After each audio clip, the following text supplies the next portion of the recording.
bagaimana kemajuan-kemajuan budaya itu, entah budaya Jawa, entah budaya yang lain, bisa membuat kita lebih paham tentang iman kita. Ketika iman Katolik ini bertemu dengan Roma dan Yunani, pemikiran Roma dan Yunani, nah keluarlah pemikiran-pemikiran seperti yang sekarang ada di dalam gereja itu. Nah, bagaimana kalau umpamanya kebudayaan misalnya Jawa, karena kita ada di Jawa ini, nah bagaimana kebudayaan Jawa itu bisa menolong saya menghayati iman Katolik yang selama ini belum pernah muncul karena pertemuan iman Katolik dengan pemikiran Yunani atau Roma itu. Dia tidak bisa muncul iman itu, kekayaan iman itu lewat pertemuannya dengan budaya Yunani dan Roma. Dia baru bisa muncul ketika bertemu dengan budaya Jawa, misalnya. Jadi bagaimana budaya Jawa ini, kekayaan budaya ini membantu saya mendalami iman saya, membuat saya bisa melihat apa yang sebelumnya walaupun sudah ada di dalam kekayaan iman saya, tetapi belum ditemukan. Itu berlaku untuk budaya Tionghoa, berlaku untuk budaya yang lain-lain. Bukan hanya sekedar itu, tapi lebih dalam dari itu. Bagaimana budaya Jawa itu misalnya, atau budaya Tionghoa itu membuat saya bisa lebih bertemu dengan Yesus itu. Itu maksud dari inkulturasi. Jadi tidak hanya gereja yang terlibat dalam dunia, tetapi dunia juga, atau misalnya budaya, membantu kita bisa lebih mendalami iman kita. Nah, sekarang iman itu tentang manusia ini sekarang dihayati dalam situasi-situasi konkret manusia. Situasi konkret yang pertama adalah situasi keluarga. Dari satu pihak, ya, gereja melihat ada perkembangan dalam bagaimana manusia mengungkapkan kasih satu sama lain, tapi gereja juga melihat masalah ada perceraian, ada perkawinan sesama jenis, penerusan keturunan, macam-macam persoalan dalam keluarga. Nah, gereja mengajarkan apa dalam soal keluarga ini? Yang pertama, keluarga itu kita sudah tahu semua, dibentuk oleh persetujuan bebas persetujuan bebas yang menikah, dan juga penyerahan diri sanggama dari orang yang menikah itu. Kemudian tujuannya apa? Tujuannya untuk membangun kasih antara suami dan istri, kesejahteraan suami dan istri, tapi juga untuk penerusan keturunan. Itu pandangan gereja. Yang menjadi sorotan terutama oleh Konsili Vatikan II pada waktu itu adalah, dari satu pihak gereja mengakui ini ada pertumbuhan penduduk yang amat cepat di dunia ini. Itu berakibat apa? Jangan-jangan kita tidak bisa memberi makan kepada manusia yang sedemikian banyak itu. Oleh karena itu, bagaimana caranya supaya pertumbuhan jumlah penduduk itu bisa dihambat, direm? Maka lewat alat-alat kontrasepsi itu. Nah, itu persoalannya. Lalu gereja mengatakan apa? Gereja mengatakan umat selain mengikuti kata hatinya atau hati nuraninya, harus mendengarkan ajaran dari gembala, ajaran resmi gereja.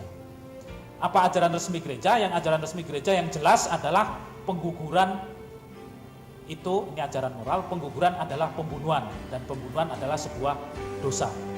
Oleh karena itu, alat-alat kontrasepsi yang diberikan setelah pertemuan sperma dan ovum, setelah pertemuan sperma dan sel telur, ya itu dilarang. Yang ketiga, yang paling jelas, pengguguran itu adalah dosa. Itu soal keluarga. Persoalan yang dihadapi pada waktu itu adalah, pertama, ini mulai apa yang disebut globalisasi. Akibat dari globalisasi itu apa? Budaya-budaya lokal ada dalam bahaya kepunahan. Nanti akan kita lihat dalam penerimaannya. Yang kedua, bahaya yang lain adalah yang dihadapi atau yang menjadi pertanyaan bagi gereja adalah bagaimana supaya keseluruhan umat manusia itu bisa menikmati hasil budaya. Yang ketiga, bagaimana supaya budaya itu tidak merosot menjadi sesuatu yang manusiawi belaka. Lalu apa yang dianjurkan oleh Gaudium et Spes? Ya, pertama, budaya-budaya lokal itu punya hak untuk hidup. Yang kedua, gereja perlu menyediakan sarana yang mendasar supaya manusia bisa menikmati hasil-hasil yang bermutu dari budaya manusia. Dan sarana yang paling mendasar adalah baca dan tulis. Dengan membaca dan menulis, orang lalu bisa menikmati hasil kebudayaan manusianya, misalnya ilmu pengetahuan. Nah, karena kalau tidak bisa baca dan tulis, mau baca buku macam apa? Tidak bisa berhitung, nah ini tidak bisa menikmati hasil budaya yang namanya matematika misalnya. Jadi gereja perlu menyediakan sarana yang mendasar supaya manusia bisa menikmati kebudayaan, dan itu bentuknya adalah pendidikan. Yang ketiga, ini sudah saya singgung tadi, ini budaya itu dari satu pihak menyiapkan kita untuk memahami Injil, budaya-budaya yang ada tadi, misalnya tadi budaya Jawa. Tapi dari lain pihak juga, budaya itu tidak selalu unggul saja, selalu ada sisi negatif dari budaya tertentu. Setiap budaya pasti ada keunggulannya, ada kelemahannya. Nah, Injil yang diimani oleh orang Katolik itu dipanggil untuk menyempurnakan kebudayaan-kebudayaan setempat itu, tidak malah memusnahkan. Kemudian sosial ekonomi, ya tentu saja manusia butuh makan dan minum, dan tidak bisa melakukannya sendiri, harus dilakukan bersama-sama. Nah, ini apa yang disebut dengan kesejahteraan umum. Jadi manusia dipanggil atau gereja dipanggil untuk berpartisipasi menciptakan kesejahteraan umum. Dan kesejahteraan umum itu ya, ada supaya manusia-manusia per pribadi bisa berkembang.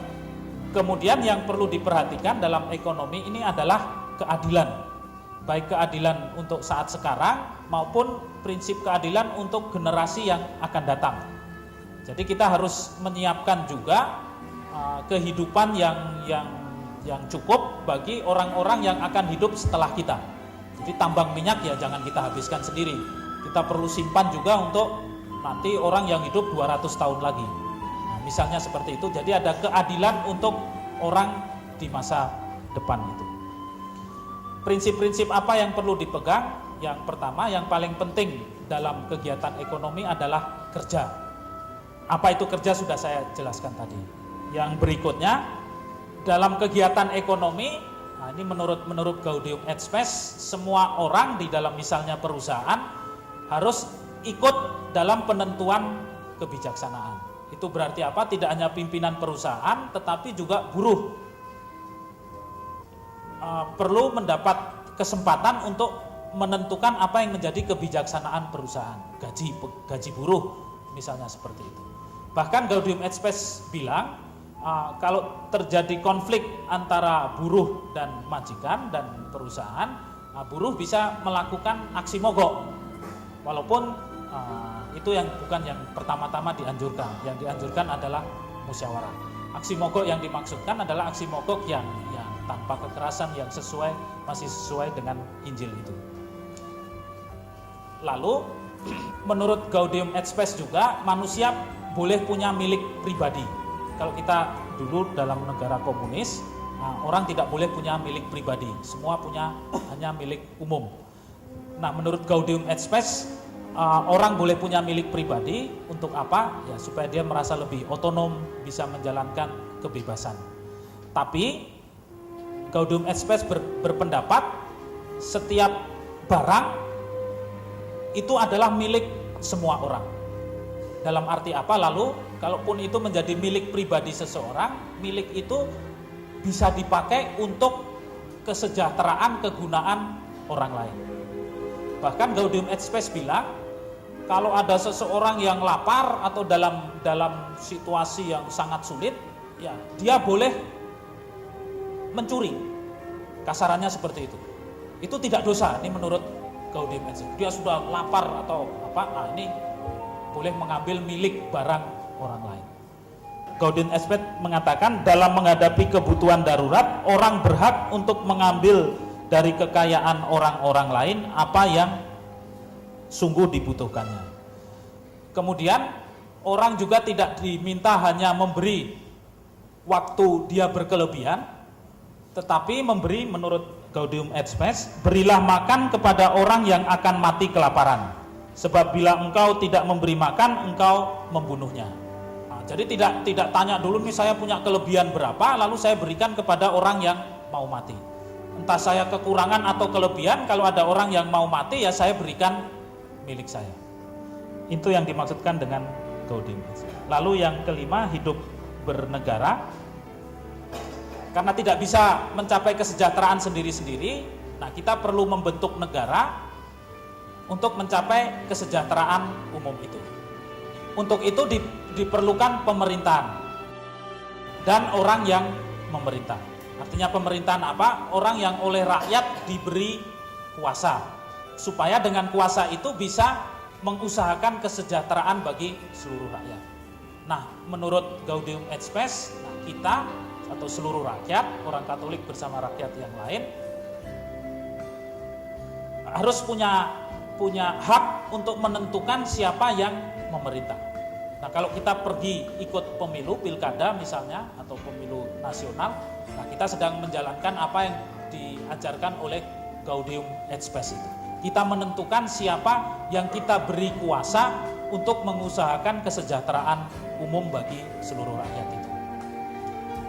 Dalam situasi-situasi tertentu ketika negara tidak lagi mengusahakan kesejahteraan umum atau negara tidak lagi menjalankan pemerintahnya sesuai dengan norma-norma moral, nah sesuai dengan desakan hati nurani, kita bisa melawan pemerintahan itu dengan cara-cara menurut Gaudium et Spes yang masih sesuai dengan Injil. Artinya ya tidak angkat senjata nembak, mungkin demo atau yang lain-lain.